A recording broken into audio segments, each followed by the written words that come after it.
Nederlands is echt de allermooiste taal ter wereld. Toch? Ben je het eens of oneens?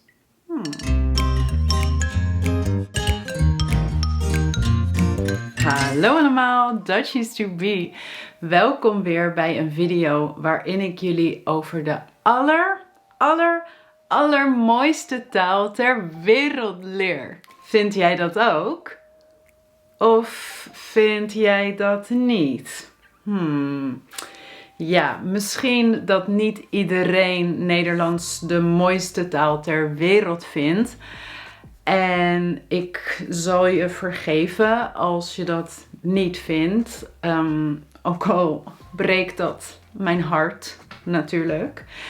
Maar meningen verschillen. Anyway,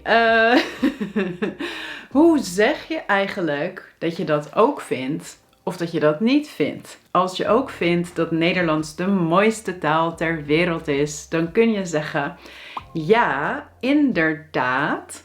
Of ja, dat vind ik ook. Of ja, je hebt gelijk.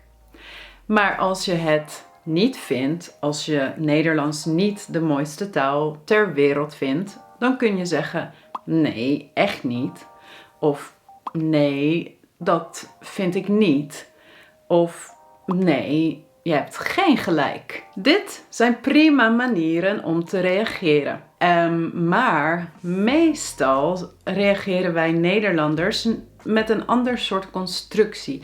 En die constructie is een beetje ingewikkeld.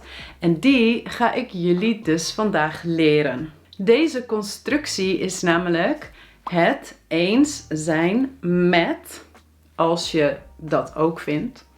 Of het niet eens zijn met, of het oneens zijn met, als je dat niet vindt. Ja, maar we kunnen dit op twee manieren gebruiken.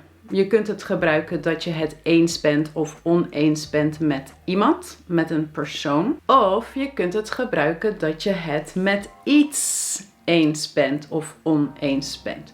Dus of met de persoon of met iets, met de stelling. En de grammaticale structuur verandert een beetje als je de tweede optie wilt gebruiken. Dus we gaan nu goed kijken naar wat voorbeelden. Laten we eerst kijken wat je zegt als je het met iemand eens bent of oneens bent. Dus Nederlands is de mooiste taal ter wereld. Als ik dat zeg en jij denkt dat ook, dan kun je zeggen: ja, ik ben het met je eens. Ik vind dat ook. Als je dat niet vindt, dan zeg je: nee, ik ben het niet met je eens. Of met jou eens. Ik vind Spaans mooier. Je kan ook zeggen: ik heb dezelfde mening als jij.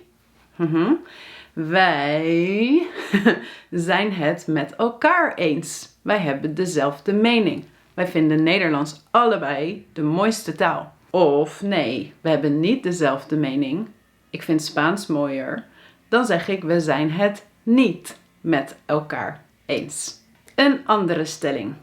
Andreas vindt Lolita van Nabokov het beste boek aller tijden. Nou, dan kan ik zeggen: ik ben het met hem eens. Ik vind dat ook. En als ik een ander boek mooier vind, dan zeg ik: nee, ik ben het niet met hem eens, met Andreas. Ik ben het niet met Andreas eens. Ik vind Norwegian Wood mooier. Ja, dus deze constructie is steeds het eens zijn met en dan jou of hem of elkaar of een naam van iemand. Dat is dus dat je nadruk legt op de mening van die persoon. Dat je dezelfde mening hebt als die persoon. Maar je kan ook een andere manier gebruiken. En dat is dat je zegt dat je het met iets eens bent. Met het concept zelf, met de stelling of met iemands gedrag. En dan gebruiken we een ander soort structuur. Dus we hebben weer: Nederlands is de mooiste taal ter wereld. Als je dat niet vindt, dan zeg je ik ben het er niet mee eens.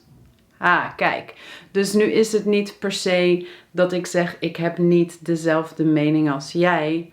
Nee, het gaat nu alleen over deze stelling.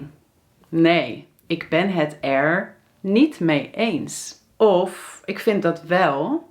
Ik ben het er mee eens. Ik vind dat ook.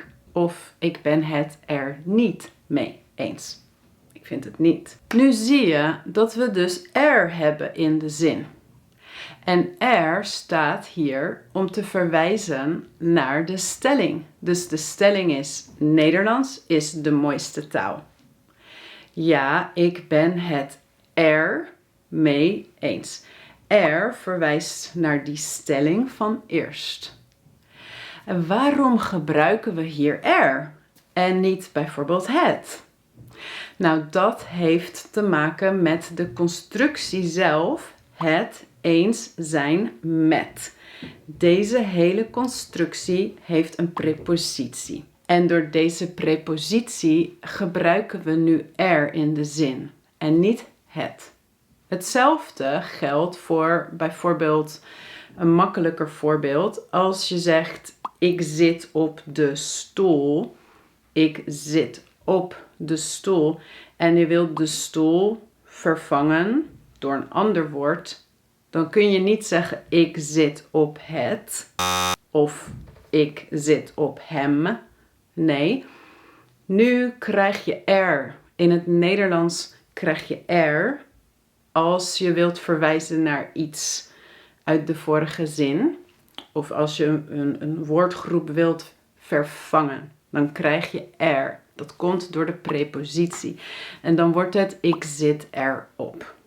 Dit is zelf al een heel moeilijk grammaticaal onderwerp. Dus als je daar meer over wilt leren, dan kun je deze video kijken. Want daarin leg ik dit helemaal uit. Voor nu moeten we dit gewoon onthouden. Als je wilt verwijzen naar de stelling, leer dan dat je zegt ik ben het er mee eens of ik ben het er niet mee eens. En waarom staat hier mee en waarom staat hier niet met? Dat is ook weer een grammaticaal dingetje. Als je er in de zin hebt, dan verandert de prepositie met altijd in mee. Als je daar meer over wilt leren, dan kun je deze video kijken of je aanmelden voor de gratis prepositiecursus. Nu gaat het dus om de hele constructie zelf. Die gaan we nu nog vaker gebruiken met wat meer voorbeelden. Bijvoorbeeld, we zeiden net ook, Andreas vindt Lolita van Nabokov het mooiste boek ooit geschreven. Ja, net zeiden we, ik ben het met hem eens. Maar we kunnen ook nu zeggen, ik ben het ermee eens. Nu leggen we nadruk op het concept. I agree with this. Sort of. I agree with this. Nabokov is het beste boek aller tijden. Nee, dat vind ik niet. Ik ben het er niet mee eens. Ik vind Norwegian Wood beter. I don't agree with this. Ik ben het er niet mee eens. Dit is als je reageert op een stelling, maar je kan ook zeggen of je het eens bent met iemands gedrag. Bijvoorbeeld, als ik moeder ben en mijn dochter is 16 en als zij uitgaat in het weekend komt ze altijd heel laat thuis. Dan kan ik tegen haar zeggen, ik ben het er niet mee eens dat je altijd zo laat thuis komt. Ik ben het er niet mee eens dat je altijd zo laat thuis komt. Ik vind dat niet goed. Je moet eigenlijk vroeger thuiskomen uit de kroeg, bijvoorbeeld. Dus. Of iets anders. Ik ben het er niet mee eens dat in sommige landen kleine kinderen al alcohol krijgen. Bijvoorbeeld, ik ben het er niet mee eens dat ouders hun kleine kinderen soms alcohol geven. En hier gebruiken we er om helemaal vooruit te wijzen naar de bijzin. En dan krijg je in de dat-zin, de bijzin, krijg je iets waar je aan refereert. Wat je wel goed vindt of niet goed vindt. Ja, dus hier moet ook weer er in de zin, grammaticaal, om vooruit te wijzen. Nou, als laatste nog 2 dingen. De eerste is, als iemand iets direct tegen jou zegt. Bijvoorbeeld weer, Nederlands is de allermooiste taal. En jij vindt dit ook. Dan kun je ook gewoon alleen zeggen, eens. Eens. Ja, makkelijk. Waarom ben ik niet de video hiermee begonnen? Nou, je zegt gewoon eens. Klaar. Video afgelopen. Doei. Tot de volgende video. Doei. Eens. Lolita is het beste boek ooit geschreven. Eens. Ja, dus dit kan alleen als je iets ook vindt, als iemand direct iets tegen jou zegt en jij hebt dezelfde mening, dan kun je zeggen, eens. Juist. En nummer 2 is dat in de constructie met er, dat je er ook kan vervangen door daar of hier. En dan geef je iets meer nadruk. Ja, bijvoorbeeld, Nederlands is de mooiste taal. Nou, net zeiden we, ik ben het ermee eens. Je kan ook zeggen, ik ben het hiermee eens. Of, ik ben het daarmee eens. Ja, ik ben het daarmee eens. Of, ik ben het hier niet mee eens. Of, ik ben het daar niet mee eens. Maar hier en daar kunnen ook op de eerste plek van de zin. Er kan niet op de eerste plek. Maar hier en daar wel. Het geeft net iets meer nadruk. Lolita van Nabokov vind ik het beste boek ooit. Ja, daar ben ik het mee eens. Of nee, daar ben ik het niet mee eens. Dus nog 1 laatste voorbeeld. We moeten geen alcohol geven aan jonge kinderen. Nou, je kan dus zeggen eens. Eens. Of ik ben het met je eens. Of ik ben het ermee eens. Of ik ben het hiermee eens. Ik ben het daarmee eens. Of daar ben ik het mee eens. Of hier ben ik het mee eens. Juist. Hoeveel mogelijkheden waren dat? 8, 9. Eens. Ik ben het met je eens. Ik ben het ermee eens. Ik ben het hiermee eens. Ik ben het daarmee eens. Daar ben ik het mee eens. Hier ben ik het mee eens. 7. Veel. Juist. Ja. Nou, dat was het voor vandaag. Dit is misschien even ook weer veel. Voor mijn patrons heb ik trouwens nog een extra bestand geüpload op Patreon met nog wat meer voorbeelden. Dus als je een patron bent en je wilt dit een beetje herhalen en wat meer voorbeelden zien, ga dan naar mijn Patreon pagina. Maar voor nu, voor hier, voor jullie allemaal nog een opdracht, een beetje huiswerk. Ik geef jullie 3 stellingen en jullie mogen in de reacties zetten of je het eens bent of oneens bent met deze stellingen. Nou, de eerste is wat we al 1000 keer hebben gedaan. De stelling, Nederlands is de mooiste taal ter wereld. Ben je het ermee eens? Dus, wat zeg je als ik vraag, ben je het ermee eens? Nummer 2. Afgelopen zaterdag ben ik 36 geworden. True story, ja.